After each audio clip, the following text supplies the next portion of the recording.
I'll tell you a little bit about this. We're going to really talk about what happens before we get calves into group feeding situations. The other part is a whole nother presentation. But I want to discuss a little bit about my experience. Really, for the last 10 years, my experience has been conducting research on farms. And so, as I tell a lot of folks, it makes me a very humble person. Jeff talked about the reflection upon his bald head, and I apologize, so we've gone to the silver look. I've just heard that there's a new name for this. It's called denim rather than gray, okay? Except I've got a little bit more silver in there than denim. Fella sitting up here in the front table, yours is a little bit more denim than mine, okay? It's just a little thinner, that's all. But anyway, yeah, if you're a little bit sensitive, you better watch out. And I'm going to have a hard time staying on this stage because usually I like to wander around a little bit. But I've had experience. We've had an auto feeder at Virginia Tech for 3 years. The first 2 years, we were in an old facility that we retrofitted, and we lived with it. We just moved in August into an auto feeder design facility, and so we're learning again. But we conducted a survey probably 3 years ago with about 10 dairies in Virginia and North Carolina. We measured things like standard plate count, solids, temperature on these auto feeders. And we just finished a study in collaboration with Sandra Godden and her graduate student at the University of Minnesota. We've got 1,000 calves on this study. They were all Forster Technic machines. We've got 3 million lines of code on those calves. So we measured things like their feeding behavior. Can we use it to predict disease? And our part of that was really looking at sanitation. And I think there'll be some neat things coming from Forster Technic based upon some of our work. The other thing that I've really learned with the graying of my hair is there are absolutely no absolutes. The minute I get too cocky, somebody will give me an exception. I was speaking to somebody here at lunchtime, or just before lunch, and they said, gosh, we got our calves up to 30 calves per nipple. And I said, really? But I bet you that the ventilation was perfect and all those other things were right. So, well, I taught for many years, taught nutrition students, and I really knew that I had achieved it when I'd ask a student a question and they would say, it depends. And then I knew they were thinking. And that's what I have learned in my years of teaching. Okay, let's see.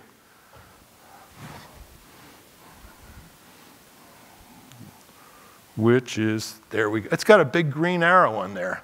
Okay, let's talk about calf feeding from different perspectives. There's the calf. What's the calf perspective? They want to get fed well. And I have to say another thing. I'm a Jersey guy. So in Europe, if they want to have more solids, get rid of the stupid Holsteins and start milking Jerseys, okay? I got a little Jersey aficionado. Anyway, that calf needs to meet its nutrient requirements for growth. Then there's the perspective of the calf feeder. And again, I think we've talked a little bit about, on a really bad day, what's their objective? They want to get done as soon as they can. You know, we talk about wives, but with that calf feeder, they want to get done as soon as they can. And then there's the owner, and they wanted some of them want to minimize their costs. Some of them want to optimize their costs. So let's talk about traditional calf nutrition. We've always limit-fed calves, 2 liters per feeding. We feed twice a day. Why do we feed twice a day? That's when we milk, right? So it works out very well. I can't stand that, not seeing people, so I'm going to come down here and I want to make that guy with the camera earn his money, okay? Because I've got to interact with people. I stand up there at the front and I can't maintain my train of thought. So what about that interval between feedings? If we're bottle feeding those calves or bucket feeding them, we're feeding them at 7, 8 o'clock in the morning, 4 or 5 in the afternoon. Boy, what do you think that calf feels like at about 3 o'clock in the morning? And they're pretty darn hungry. We do it for the convenience of labor. We do it to encourage weaning. If you applied this, and I know some wives would probably like to do this with their kids, you know. Wean them as soon as you can. What other animal does that? What other mammal does that? That's not biologically normal. And then housing calves individually, and talk individually about disease prevention. Well, I'm going to be a little contrarian here, and I agree with some of those things, but if you really want to get it fanatical about it, then you wash your hands between calves, you don't share buckets, you don't share nipple bottles, and we really do that. He showed that one picture of the guy kind of dressing in and out, and those are the things we have to do because you see a lot of the violation of those in individual feeding situations. Oops. We do it because this is how we've always done it, okay? We've always done it this way, and we're all guilty of that. We're all guilty of that, particularly when we get older. When we get older, I think we're guilty. So why consider group housing and feeding? I think labor efficiency, we've talked about that. Less time on the drudgery of washing buckets and bottles. It's a pain in the neck. It's a pain in the neck. Repurposing labor is what I like to. You may not save labor, but you're going to repurpose labor and use it for working with calves, for equipment maintenance, and for operation. And that's what I think we need to do. So don't talk to me about less labor. I think we're going to repurpose it. Now, we want to feed more solids, and let's look at the math of that. And so all of you international folks, I'm going to talk about the metric system. I wish we would change to the metric system. I give talks in Europe and Asia and in the US, and I got to have two sets of talks. I got to give it in grams and in pounds, and it's a real pain to do it in pounds. So all of you folks from down under. Anyway, 2 liters, I want to get 1,000 grams, about 2.2 pounds of solids in there. So 2,000 grams, 12.5% solids, and if I just do 1,000 grams out of feeding, that's 250 grams. That's a little over half a pound. I just can't do it. I can't get enough solids in there feeding 2 liters a day. So if I make it higher solids, 17%, I still can't do it. I've got 750 grams a day, and I'm not getting up there to 1,000 that I really need to meet that calf's nutrient requirements. So I feed 3 times a day, and now I can do it if I feed 15% solids, and I feed 3 times a day. How many of you feed your calves 3 times a day? There you go. You get gold stars over here, okay? Do you feed those calves yourself? Good for you. Man, you get 2 gold stars for doing that, okay? But how many people want to do it? I don't want to go out and feed calves at 9. And don't say you're going to feed them between 8 and 5. That doesn't work, okay? You've got to spread that interval out. And so that's really a problem. Now, what about the impact of higher volume and higher solids? There's risk on higher solids. At above 15% osmotic diarrhea, if you have a milk replacer that has an awful lot of ash in it, you run a risk. If we have, remember high school chemistry, higher osmotic pressure, we pull that liquid into the gut, we run some risks there. And that depends on the milk replacer. You buy it from a reputable company, and you shouldn't have to worry too much about that. You buy that cheap stuff, somebody's selling off the back of a pickup truck, you get what you pay for. What about using softened water? And this can be a real challenge. We've run into this on some auto feeder situations. We really bump up the sodium content of that.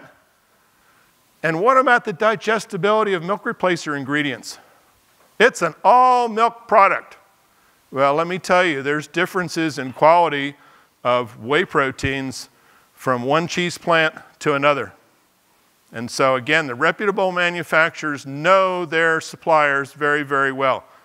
So now if we're feeding twice a day, we really load that calf up full of ash, and we load that calf up full of some poor digestibility ingredients, you know, you wonder why you have sick calves, particularly when we started feeding higher levels of solids and a shorter interval.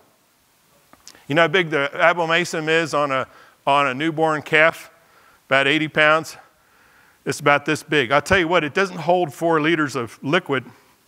In fact, if it does, it's going to stretch like crazy. It's going to stretch like crazy. And then what about the interval between feedings? On those baby calves, they'll drink that morning feeding, won't they? But in the afternoon, particularly if you're feeding them at 4 or 5 in the afternoon, you really want to get a lot of, they don't drink it all, do they? They really don't. And so that's a challenge. And then there's animal welfare. How many of you have been to California, seen those California calf crates? Okay? I hope, some of you are from California, that they're outlawed in a couple years. We did a study out there about 4 years ago. And I know pulling those calves out of these stalls, they couldn't walk for a couple hours. It was not a pretty sight. How warm do you think those calves are in the wintertime? Now, it doesn't get too cold in Central Valley, but 32 degrees, 34 degrees, and you get this energy-sucking fog in California. And I'll tell you what, it's going to be tough on those animals. I look at this individual, this situation over here on the left, and man, you can show some consumers that, and they just go, they feel all warm inside. They feel all warm inside. And so I think there's some tremendous advantages that we have to be concerned about. Now, there are challenges. Nose-to-nose contact, it's there. Cross-sucking. Cross-sucking happens if they don't have full bellies. You feed them well enough, and they won't suck each other. I was at a Jersey farm up in Wisconsin. They were group housing calves. They locked up calves in headlocks to feed them a bottle, a 3-liter bottle. You know, here's another one of those where I just had to say, I was wrong. These guys had beautiful calves, and they were group housed, and they were fed bottles and headlocks, and doing a great job of it, They had full bellies. They left them locked up for about a half hour after they were fed, so they got all their mouth action over with before they turned them loose. And I think the other one is biases from professionals, and I have to put myself in that category. I remember the first time that I went to an auto feeder facility, and I said, oh, this is going to be ugly. And I had to eat my words. And so I think you have to watch out for those biases. And I've become a lot more tolerant as I've become older, surprisingly. Now, we can do mob feeders. They're simple, they're low cost, but can we control intake? And do we know who's not eating? And that thing is just really gross, okay? It's hard to clean. Now, are some people successful with it? Yep. And here's acidified free choice. How many of you use an acidified free choice? Any Canadian brothers? And that's another one. Well, I was a graduate student when we fed something like fermented colostrum. And it burned a hole in my brain because I've fed those calves. Virginia in the summertime, it's like our Aussie gentleman here from Georgia, okay? It gets hot during the summertime. And I don't care how much acid you put in there, it's not going to be very pretty. But I went to a farm in North Carolina last week, and I had to eat my words again. Gosh, this guy had an acidified system, and it was beautiful. Now, what did he do? He had the right person, and his sanitation was clear off the charts. And so it worked. And guess what? Do those calves eat a lot of milk when they are in the acidified? Yeah, hold on to your socks, buddy, because they are going to eat a lot. 8 to 10, how about 12 to 14 sometimes, particularly if it's cold outside. But I don't know what they're going to eat, and weaning's a bit of a challenge with them. There are different ways of doing it, but it can be a little bit of a challenge. So, my saying here is any system can be successful, okay? I am not going to say this one's horrible and this one's great. Any one of them can work. We all have our own biases. You've got to evaluate your opportunities, your challenges, and your limitations within each one of those situations. And some of those are burned into your brain and they're really hard to get rid of. I've seen mob or bar feeders work well. I've seen the acidified work well, and the auto feeders work well too. There's a company called Biotic. This guy is from, what is it? It's in Tennessee. Oh, the name of this town is priceless. But anyway, what's that? Yeah, I can't remember the name of the town. But anyway, it's in East Tennessee. And so I did a program with him. I figured I did it with everybody else. I'd do one with him. And this fella shows up, and I had a picture of Tennessee, somebody with about your physical stature with bib overalls on and a big chew tobacco on the side. And he shows up, and his name isn't Frank, it's Francois. They make these things in France. I said, what are you doing living in Tennessee? He said, my family was touring the country, and our car broke down here, and we really liked it, so some of us stayed. Long story about this auto, and it works well on some farms who are willing to take all those precautions, and this thing's not easy to clean, but it can work. What's that? Bell Buckle, Tennessee. You know, boy, that just really, you figure that that's what it's going to look like. Thank you. So, automatic calf feeders, Forster Technic, and again, they make them for DeLaval, for Lely, or whatever you want to say, or GEA, okay? There are a little bit of differences in software to make some uniqueness there, and I think DeLaval has some advantages there. There's Urban, Homelau, and Biotic. We have controlled feeding plans, okay? We have feeding behavior. We know how much they consume a day. We know how fast they consume. We know if they walk into the stall and don't eat everything. So we've got some really neat information, but let's go down to Jeff Bewley. Do we know what it all means? I think within a year or two, we're going to have some of our data analyzed, and we're going to have a whole lot better idea of that. And the other thing is we have consistency of temperature and solids if we keep those machines calibrated. How many of you mix milk replacer? Those cups, right? You know, Land O'Lakes quit putting cups in there. And they tell you to weigh out the water, weigh out the powder, because, you know, some people fill it up to the line, some people heap it, and it's all over the place. If you're going to mix that milk replacer, you weigh your water, you weigh your powder, period. Okay? So I really like the consistency, and that's what these auto feeders will do. Now, my biggest concern is, what about tech support? What about tech support? And I think there's another way, and this isn't a paid advertisement, but I've had experience with all the companies where DeLaval has really shown. They've got, I can get on the phone and call 2 people now and get an answer, generally within a couple hours. And I really, really appreciate that. And you see in a lot of situations, you know, the auto feeders are not a real high dollar item for some dealers. And you see the priority there if they're really stressed in terms of management. But that's something I really have appreciated in working with DeLaval. The other one is it's a different operator. It's a different operator. Observations, they need to know how to see calves. Same thing true with your acidified system, okay? Same thing is true. And they need to be a little bit of a mechanic. There's some things that do go wrong. I spent about almost a month in Japan the last year, and these things are all over the place. Probably almost 50% of the dairies have auto feeders over there. It's really pretty remarkable.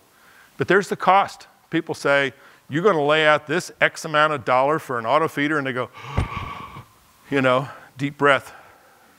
I disagree that these things are going away. I see them going the other direction. I see them going the other direction here in the US. They've become extremely popular, and a lot of people are looking at them for some of these reasons. Some components, and you've heard some of these before. Dry cow program, facilities for calving, fresh cow milking, newborn calves, conditioning calves, group housing, what kind of feeding program we're going to have, and then people. And then people. Again, I'm going to focus on things on the front end before we even get into auto feeders. If you want the second one, I've got a couple of talks in the next couple of months at different locations that will talk about what our experiences have been. Far up, close up. Many considerations due to environment. Here's where I like to have cows freshen. You talk about low stress. You know, again, that's not what it looks like in Virginia right now, even. It's supposed to snow tomorrow. Feeding to provide a uniform intake of required nutrients. Both of the previous speakers talked about dry cows. We did a study where we fed dry cows 4 different levels of NDF. We calved them in a counterslope heifer barn that we had bedded with straw, deep bedded with straw. You know how you talk about the depression and dry matter intake before calving? It never happened on our cows. It never happened. They went right along. The day of calving, it dropped off, and then it went right back up because we had a great environment for those cows to freshen in. They were in there with 3 or 4 of their closest buddies where they freshened in that pen. And it was unbelievable. We put through 68 jerseys through that study. Our average first lactation ME, and this was about 10 years ago, was 22,000 pounds of milk for those jerseys. Unbelievable. Comfort, comfort, comfort. Now, the other one I want you to think about is what's your proximity of your close-up dry cows, your calving, and your milking? How many of you haul cows from the far off to the close-up to the calving pen to the milking string? Every time you put that cow in a trailer, it is a stress on that animal. It is a stress on that animal. It also can be a stress on people if you have really lousy facilities. And so that's a very general statement, but one I see is very true. Well, let's talk about that newborn calf. The impact of the following stress of calving. And here's one where Nico talked about, that crank on it. Again, you want to talk about taking care of your calving problems? Get jerseys, folks. They spit those things out like they're watermelon seeds. I'd sure rather take care of milk fever than I would pulling calves. We had a study where we had a Holstein Jersey and Jersey Holstein crosses. Heck, those jerseys had less trouble giving birth to a Holstein sired calf than the Holsteins did giving birth to a Jersey sired calf. Gee whiz. Calving environment. And again, go back to some of Nico's things there. What's it look like? What's the environment there? A delay in nutrient intake. Here's a huge one. That calf is born and it doesn't have a whole lot of reserves. And what's the body composition of that calf? And this is strictly observational. I don't like to say it. I cut up a lot of newborn calves in my career. You have a fat cow, you had a fat calf. You had a good body condition cow, you had a good body condition calf. You had a thin cow, you had a very thin calf. You opened them up and there's no body fat. There's just no wiggle room on that calf. So how do you minimize stress? How do you optimize chances for success? Preparation for group housing systems. And this is a little bit of we talked about the body reserves. This is looking at dry cow feeding program, 57 days dry. They fed either NRC requirements for a dry cow or the NRC requirements for 28 days, and they steamed them up for 28 days at 125%, or they just overfed them the whole way.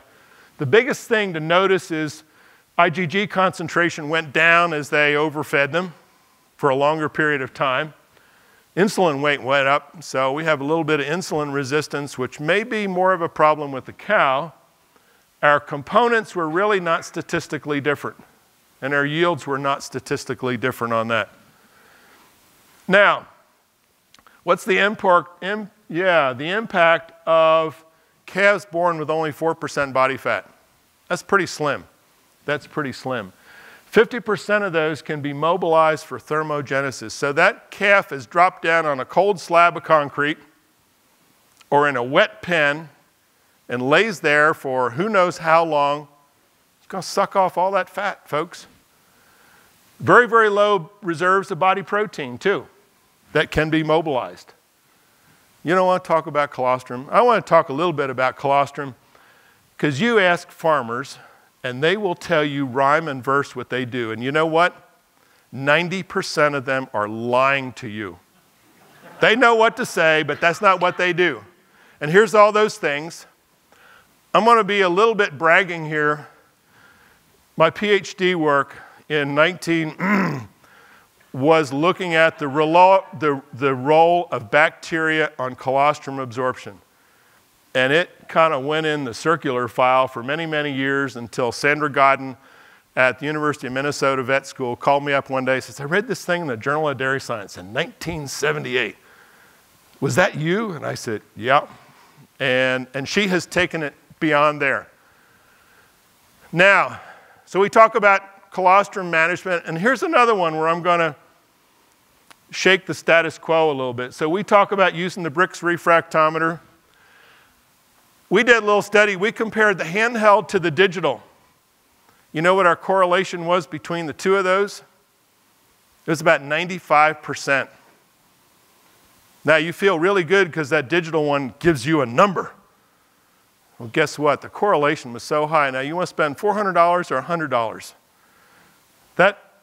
This optical one's going to do a pretty good job.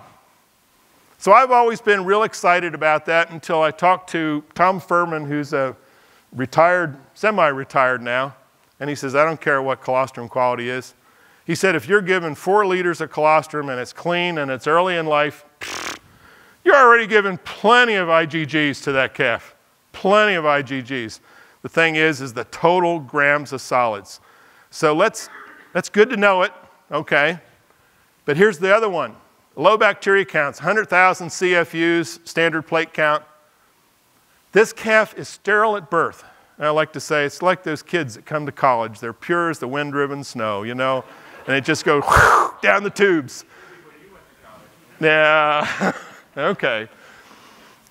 Now, this microbial colonization of that intestine is really fast. You know, I cut up calves that were 6 hours old that had 10 to the 6 organisms in their small intestine. They really grow fast. And some bacteria live in the lumen and some live in the intestinal lining. Some live in the intestinal lining. And they're very different. And guess what? They're anaerobic. You know, I looked at total anaerobes, which are a real pain in the neck to grow. And they were a lot higher numbers than my aerobes. Here's what it looks like. If we do a good job of feeding colostrum, over here on the right side, these little dark spots are actually absorbed colostral protein. This is the intestinal epithelial wall. Look at that, isn't that pretty? Over there on the left is a little bit higher magnification, and that cell is actually trying to absorb those E. coli. And this is essentially what's happening. You know, my work was looking at the impact of feeding a probiotic with colostrum and its impact on an E. coli challenge 12 or 24 hours later. And it worked. But guess what? When I measured colostrum absorption, it wiped it out. It wiped it out. So now we think about our environment where the calf is born and the first thing it does is getting a snoot full of a cow pie. Or we've got some of that colostrum with a high bacteria count. This is what we run into. So this is from, well, you can tell the Dutch are a little bit better than the folks in Minnesota. We got some people in Minnesota here. I know we got one person. Okay, here is a study that was done in Minnesota. Total bacteria counts. The goal is to have less than 100,000.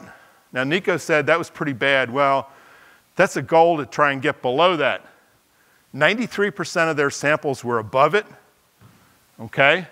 Their average was 615 million. You know, I think they called that manure-laden colostrum. And so that was the average there. Now, what if we pasteurize it? We had a question about pasteurization. So if we look at that, here's 145 degrees over here on the left, and 77, we're looking at colostrum IgGs. If we did that at 145 degrees, that's 63 degrees C, we destroy a lot of those antibodies. If we do it at 140 degrees, just a very small difference in temperature, but we do that for 60 minutes, we cut out that loss of that. Now, my question is, can you do that tight control that you need to on pasteurizing colostrum? This is something else that you've got to do, and you have to do it right if it's worthwhile. And I've been on some farms that have tried to pasteurize colostrum, and they didn't do it right, and they're kind of spinning their wheels. But if you're in a situation where you've got yonis, where you've got mycoplasma, this is something that you may want to consider, or using a good colostrum replacer product. Here's a Sandra Godden study. She had 1,000 calves on 6 Minnesota dairies. Half the calves got pasteurized colostrum, half got fresh.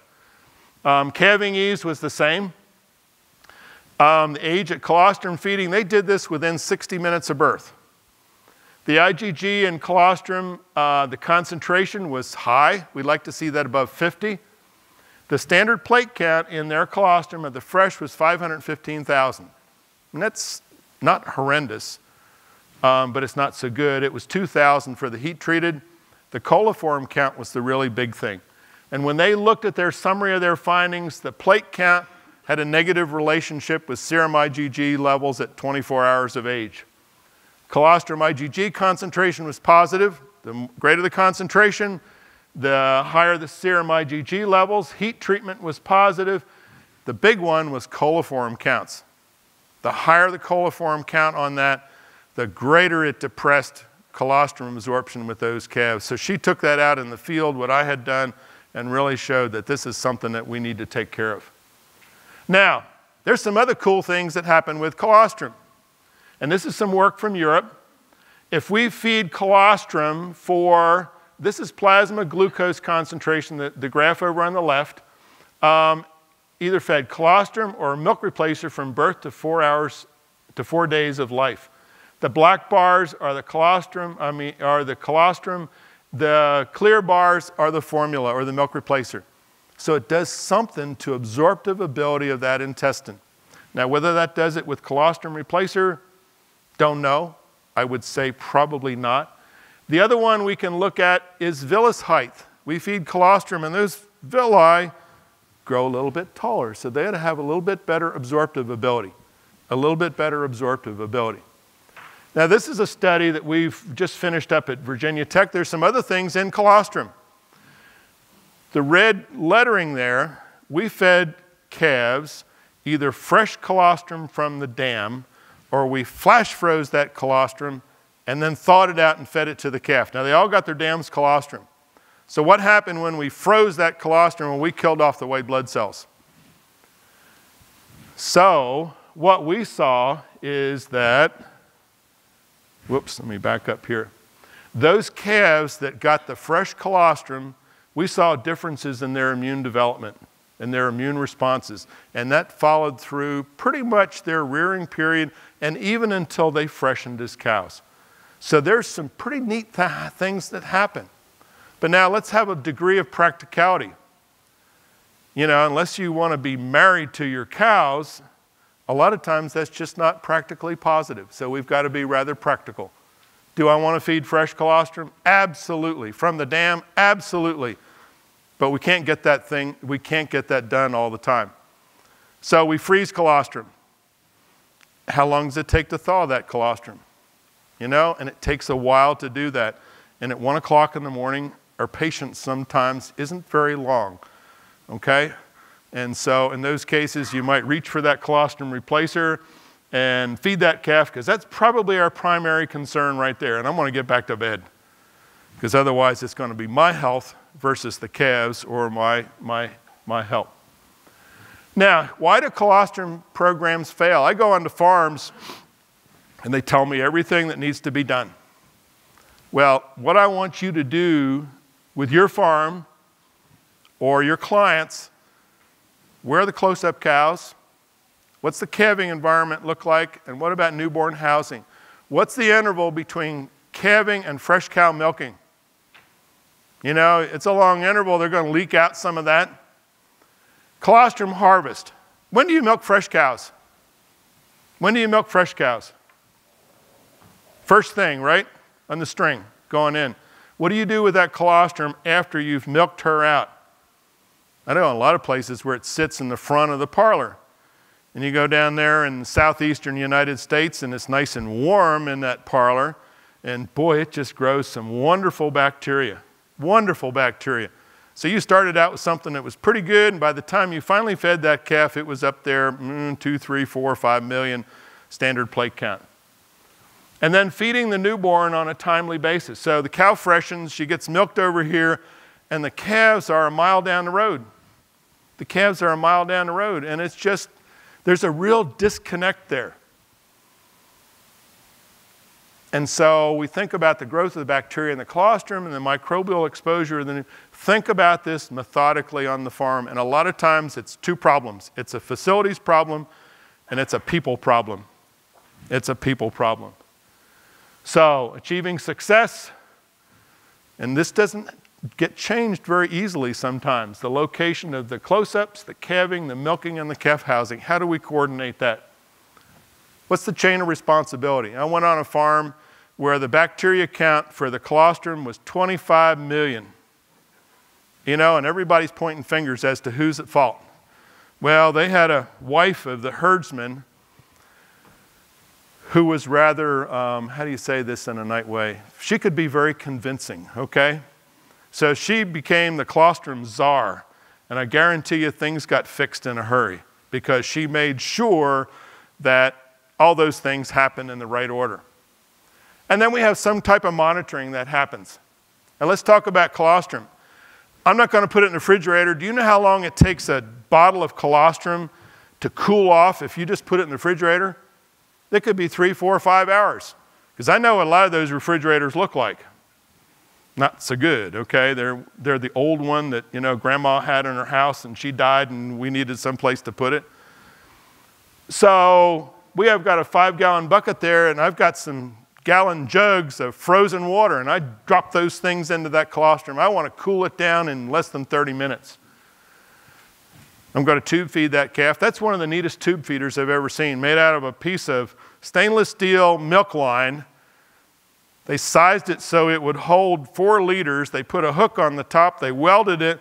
They put a nipple on the bottom. And man, it really works well. They clean that thing after it's done. They fill it up full of sanitizing solution and they put the feeder in through the top. Gosh, it is error-proof almost. Really works well. Monitors. I go on a farm and they got a calf problem. I'm going to measure serum protein on all calves less than 7 days of age. You know, I've been on farms where you bleed 10 calves and you don't have one of them that's above a 5. And you say, you got to fix this thing first before we do anything else. Colostrum quality. I'm going to measure serum proteins. Measure standard plate count. I'm sure you're a veterinarian. Can you do that, Dr. Patrick? Measure standard plate count or find a place to do it? It's a cheap test. Find out what you're doing in terms of the bacterial quality of that. Comment on this, because we tell our guys this all the time. Hold on a minute. We're going to get a microphone for you. Comment on this. We tell our guys this all the time. If we start with 5 million standard plate count, we can cook it and get it down to 4,000. Yep. We still got all these dead bacteria to deal with. Right. So comment on that. Well, I don't know, and I've asked Sandra Godin this, who probably as a university veterinarian has done more with colostrum than anybody else. Some of it depends on what kind of bacteria we're growing. We may have a lot of endotoxins in there. We may have a lot of endotoxins. You saw how those bacteria are trying to be absorbed by that intestinal epithelium. It can't be positive. I think it creates a false sense of security, quite frankly. You know, we run it through the pasteurizer and everything's good. You know, not necessarily. Not necessarily. What have we done to protein quality? You know, those bugs have got to live on something. And so it has really probably changed the nature of that. Have there been controlled studies of that? Not that I know of. Not that I know of. But it's one of those things that, quite frankly, it's a behavioral change that we have to make. Well, I want to use the Brix refractometer. I show this picture over on the right. We did a study in California on a dairy, several thousand cows. We enrolled 100 calves in a week because I wanted to really do an intensive study. They milked out the fresh cow. The guy came around the corner, and that calf either got fed immediately or we cooled the colostrum right away. That bottle the date was put on it and the Brix refractometer on there because they never kept colostrum more than 2 days. The other one is the potassium sorbate is one that Nico had mentioned, and it can create a false sense of security. It will slow down bacterial growth. Will it stop it? No. And so I've seen a lot of people use the potassium sorbate or calcium sorbate, and you got to be careful with that. And then finally, records. You know, records, the calving pen, people, volume fed, the timing, and colostrum quality, something where we can track what we're doing. The other one I noticed, and we saw this one on the left, but over on the right, get one of those thermometers, okay, meat thermometers, and you can stick it down through the air bleed hole and measure the temperature of that stuff before you feed it to the calf. So you've warmed up that colostrum really nicely and you think it's okay, and you go to feed that colostrum and the dang stuff is really hot. You know, and that calf's going to go, oh, you know, like that. And you know what? Those little buggers remember. They remember, and the next time they would give you the you know what if they could. We had a protocol where we had to tube feed calves twice on a research protocol. And you know, the third time they came to you, they didn't want to see you at all. This is a 2-day-old calf, and they knew what was going to happen. You're going to stick something down their throat. So that's important. That's important, and that's something really easy to fix. This is a big opportunity, a lost opportunity with colostrum when you look at treatment costs, lower milk production, delayed first calving. There's a lot of things that happen because of what we do in the first 24 hours, and you don't get a second chance. I look at calving environment, and Nico had shown some, and so had Ken. This is at New Sweden Dairy. It's a facility that the University of Minnesota uses. Wow. You know, if I was going to design something as a calving facility, up on the top there is where the vet school classes meet. But geez, this is about as perfect as it comes. You know, here's where the babies come after they get that full belly, and I think Ken had talked about that. They go off and sleep, or Nico talked about it. And that's a heated facility, but just an absolutely wonderful environment. So calving facility, convenient, it's close up to the milking facility, well ventilated, well bedded and clean, well lit. We're handling that colostrum. I don't like to use the refractometers. They break so easily. Yeah, colostrometers. You know, I don't know any of them that last more than 2 weeks. And they're not cheap. They're not cheap. Now, we talk about that calving interval. And again, what's the environment here? You know, that's dried manure solids. The nice thing is it's dry. But what's the bacterial load? And we've got a little different system in California. We don't bother with the wheels. We just drag them along with after we've worn the wheels off the wheelbarrow. But we get those calves to the, to the necessary place. Heat lamps for those baby calves. I'm not a real big fan of tube feeding, you know. I'm of the age where the doctor comes up to you and says, you know, we need to do this procedure. See, all the people laughing know what it is. So, the nurse the day before gives me this stuff, and it's called Go Lightly. I don't know why they call it Go Lightly. It was a gallon jug. So I go to the hospital the next day, and the nurse says, well, how much did you drink? I said, I drank the whole thing. She said, you did? She said, we've never had anybody do that before. And I said, I wish you would have told me ahead of time. Now, I'm a lot bigger than a newborn calf. And so when you put 4 liters down that calf, where does it go? It goes into rumen.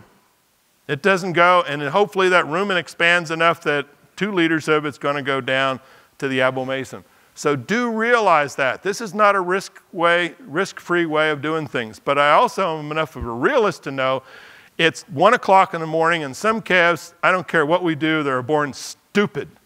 You know, it's like your kids. Some of them you have no troubles with, and some of them live to challenge you. And it's the same thing true with calves. And so in those cases, you know, it's 1 o'clock in the morning, and this is what happens, okay? So for doing it as a routine method, you know, I like to give them the first chance on a bottle. Conditioning calves. We're going to move into that facility, and are we going to do it inside? The picture over on the left, he's got a row of hutches. They're in the inside of that barn. Notice the tube ventilators. We got started on this research trial with the University of Minnesota and Virginia Tech, and none of the 6 dairies had the tube ventilators. By the time we finished the trial, everybody had them in there. We do ours on the outside at Virginia Tech. How long do you do that? Here's another one where I say it depends. I was in Chile, not too far above Osorno, and I went to a Jersey farm, and they put them in there at birth. It's a 400-cow Jersey farm. You've probably been to it. And they had a woman in there who, I think she had wings and walked on water. You know, she was amazing at training those calves to the auto feeder. You know, a lot of dairy farmers in the U.S. are going to say, when you say put them 14 days in an individual hutch, I didn't buy that auto feeder so I could feed them a bottle for 14 days.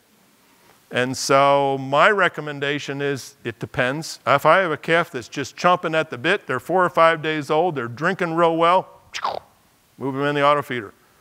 Again, particularly if I'm all in or all out and we have real tight bunching, that can work very well. And we do have people who wait 2 weeks, and if they want to do that, that's fine. They've been successful. Whatever floats your boat, you know, is what I recommend. You know, 2X or 3X, environment to minimize stress to calves. I worry, and I'm really glad Ken talked about it. Moisture, moisture, moisture is so difficult. Now, that's easier said than done if you're from Georgia, okay, where he asked about how long did you store those buckets before they dried out. Shoot, they never dry out in Georgia because it's always 80 or 90% humidity, right? They just got to be upside down. And so that depends. But if I can control moisture, I don't worry as much about temperature. I don't worry as much about temperature. And everybody, I hate to say it, but our calf guy at Virginia Tech, it gets a little cold and he wants to shut the barn up tight. And I said, no, because it just makes it into a real, very stale air facility. I want to promote dry matter intake by calves from birth to, particularly on those young animals. Conditioning. This is some results that were done at a survey that was done by our University of Minnesota. Their average, they looked at 38 dairies that had auto feeders. Their average was 5.4 days of conditioning. Standard deviation was 4 days. They went as high as 14. And that was dependent upon how good their dry cow program was, their colostrum program, and their people. Their people. There's a big interplay, and I'm not going to say there's no absolutes. You've got to temper one against the other. Now, you're going to feed milk replacer or whole milk or waste milk. And I've done a lot of work with the pasteurizers and with feeding waste milk, and you've got a risk there when you feed waste milk. And you can pasteurize it, but is your pasteurizer working? And if you haven't done a standard plate count on it, you're fooling yourself. You're absolutely fooling yourself. My point here is that you feed one or the other. If you're going to feed milk replacer in the auto feeder, you feed milk replacer to these baby calves. And quite frankly, if you have enough waste milk to feed all your calves, shame on you, because you've got too much waste milk, way too much.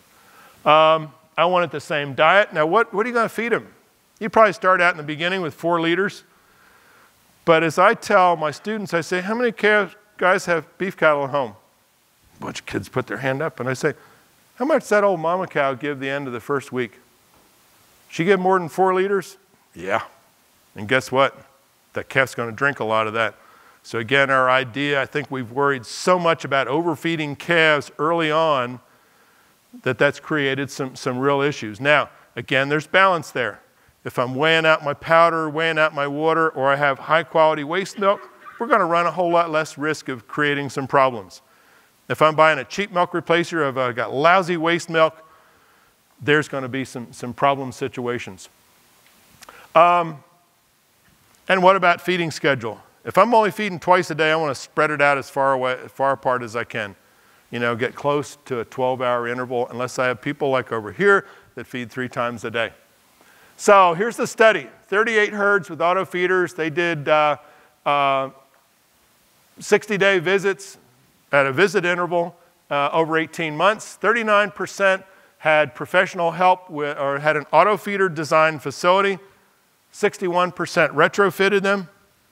And ventilation, 53% were natural, 39% were mechanical, 8% were tunnel, 84% had positive pressure tubes. And I think that's something that you have got to do, and do it right.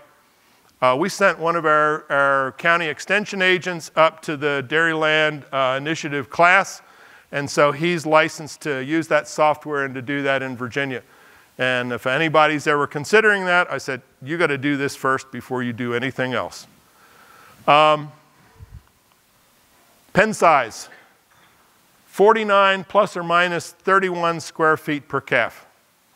That goes a good bit above, I think the kind of rule of thumb is 35. Now, if you're going to do 35, really good bedding, really good ventilation, and you can probably get by with that very well. For the average person, more space is a little bit less risk. 16, 17 calves per nipple, plus or minus 6.6, so you could see some of them were getting up over 25. 68% fed milk replacer, 24% whole or waste milk and a balancer, because waste milk can be very variable. It can be 10% solids, it can be 12 or 13% solids. 8% fed only waste, whole or waste milk, and 76% fed medicated milk or milk replacer with a medicator. I heard a better name. What's a better name for that? Instead of a medicator, you call it additive dispenser. And I think that's a better term. That's a better term because I've seen some really great results with feeding electrolytes. You're feeding the milk replacer here, and the next feeding the calf comes in, if they've got some diarrhea problems, they get the electrolytes in there. And we've had some really, really good success with that. The other considerations on facility, where's the prevailing wind? Where's the prevailing wind coming from? What's the orientation for solar gain during the winter? Southeast exposure. On our calf barn, we have a perfect southeast exposure. I told our folks, don't close that curtain unless it gets bitterly cold or else this wind is driving in from the wrong direction. Leave it open. Leave it open. And what's the accessibility to the calving area, the milking center, and feed delivery? And Ken already mentioned about drainage. Water quality. Water quality. It affects auto-feeder function. It affects calf health. There's no EPA jurisdiction on water quality. Recommend twice yearly sampling, spring and fall. Look at heterotrophic plate, look at coliforms, fecal coliforms, and look at mineral analysis. Can vary tremendously. Sample where the water is used for the auto feeder. We installed our first auto feeder in a very old facility. And we had a row of tie stalls. And I said, if we build a real narrow, skinny room to put the auto feeder in, we can use one of those old waterers from our tie stalls. Well, I know those things hadn't run in 35 years. And so, boy, we took that water feeder off, or that individual animal water feeder, and opened it up, and the water flowed out of that just as nice as could be. I thought, man, we are in. Because now we can hook it up to our machine and use it for, you know what the iron content was of that water and the coliform content? Because they were pretty highly associated with each other. Softened water. What's the sodium content of that softened water? And I know there was a situation up in Pennsylvania where they were having some issues and found out their sodium content was sky high. Sky high. Sodium toxicity. This is some work done by Dr. Don Sockett at the Wisconsin Veterinary Diagnostic Lab. 10 dairies, calves less than 14 days of age, fed milk replacer. Morbidity, mortality was 25 to 100%. No lesions post-mortem.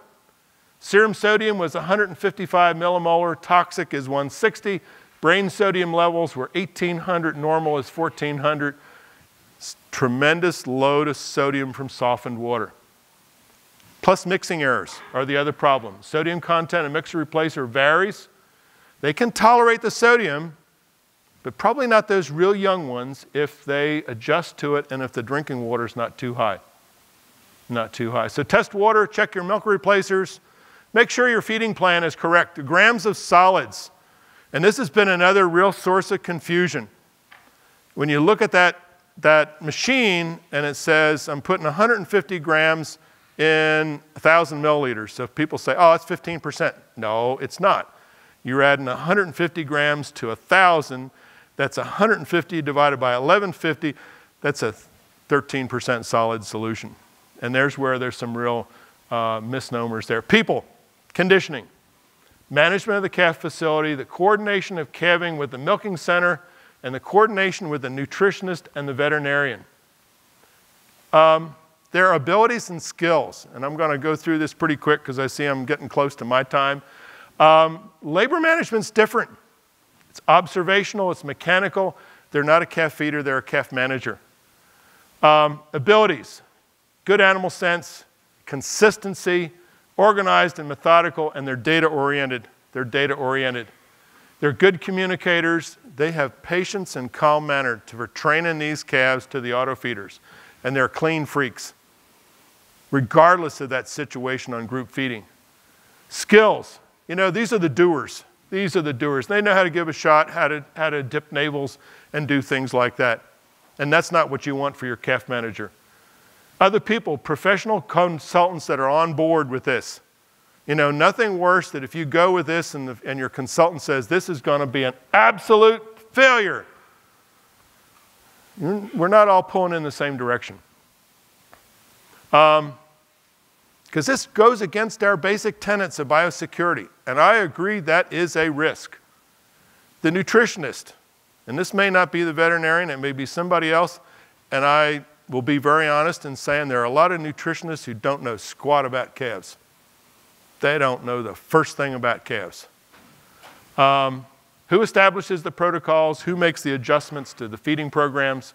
Here's a case study. Large expanding dairy, new calf facility was 20 miles from the home farm. Calves were transported from the dairy to the calf facility one time a day. The cow herdsman managed the calf facility.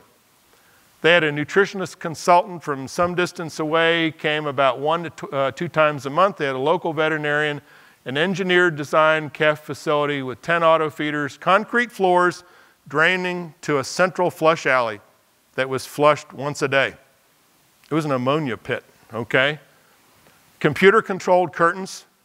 I went there at 4 o'clock in the morning. The north side was wide open. The south side was closed because the computer wasn't working, and no one ever checked to see that that was the case. And they conditioned calves in wire pens alongside the south side of the dairy. And they used the feeder to mix all the milk replacer, which took about an hour and a half a day for the computer to do that, or for the auto feeder. It'd have been a whole lot better just doing it themselves. And they had tremendous Hispanic labor that were blamed for the problem when they were frustrated because everybody who came in told them something different to do. It's 18 months old and it's been depopulated twice. Problems in absentia manager. Hispanic labor was frustrated. The vet protocols at that time were not well suited to calves. Massive doses of sulfa drugs given to 1, 2, 3-day-old calves. That really wonked the intestinal microflora. They had the nutritionist. Every one of those machines was set up differently. I mean, and he was just kind of tweaking along rather than relying on the calf nutritionist or the support that was coming from Forster Technic to design those feeding plans. So they installed tubes, they fixed the computer, they hired a calf manager, they contracted with a vet who was familiar with calf health, who that was a priority, and the nutritionist was told to keep his mitts off the auto feeders, okay? That was the responsibility of the calf manager and actually the veterinarian. And they followed the recommendations for conditioning, for training calves. The other thing is, I got there at 4 o'clock in the morning, the calf feeder came in at 6, and all the calves jumped up and rushed the feeder because they were trained that they didn't eat unless the feeder was there to push them into the stall. So there was really some problems with training. There's a real opportunity for a calf management specialist. It's a different person, especially with this machine. I want to finish up with this. This is some of the results from the study that was done that we did at Virginia Tech. We had 48% of our calves were treated for diarrhea, 19% for pneumonia, 10% for ill thrift, 21% for fever. And you say, oh my gosh, this is horrendous morbidity. Well, there's 2 ways of looking at that. We picked up these calves a whole lot quicker than before.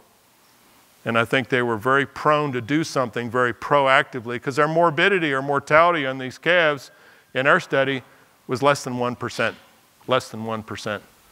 So prepping for group feeding, dry cow nutrition for optimal body condition, coordination of facilities and people. Figure out how you're going to get it done on your operation. I don't have the magic words for you, but you've got to look at how do you combine your facilities and your people to get this done. Colostrum management. I monitor serum protein. I monitor standard plate counts. Invest the money on a facility design. Spend the money to that engineer to design that system properly. People, calf consultant, a manager, And this is just really for reference, but these are some things on water quality that come from Dave Beatty, and those are some good reference material for you to finish up with. What I've seen with the auto feeders is, I think, some tremendous potential gains to feed calves better, to feed calves a little bit more naturally, and to have some tremendous gains in animal welfare for these animals. And so thanks for your attention. If you've got any questions, I'm going to be here today and also tomorrow. And I've got a red eye back tomorrow night, but look forward to any questions because we're out of time.